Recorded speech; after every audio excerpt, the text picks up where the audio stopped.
ஆஞ்சநேயர் கோயிலில் வேலைவாய்ப்பு செய்திகள். இந்து அறநிலையத்துறை சார்பாக வைக்கப்பட்டுள்ளது. இதில் இந்துக்கள் மட்டுமே பங்கு பெற முடியும். பணியிட விவரங்கள்: தட்டச்சர், புலம்பர், அலுவலக உதவியாளர், மின் பணியாளர். ஒவ்வொரு பதவிக்கும் ஒரு பணியிடம் ஒதுக்கீடு செய்யப்பட்டுள்ளது.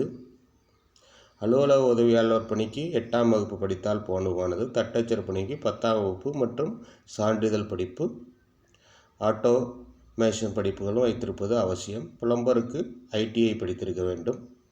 சம்பளம்: நிரந்தர சம்பளம் 15,300 முதல் 48,700 வரை கிடைக்க வாய்ப்புள்ளது. 45 வயது வரை விண்ணப்பிக்கலாம். எவ்வித எழுத்துத் தேர்வும் கிடையாது. நேர்காணல் மட்டுமே உள்ளது.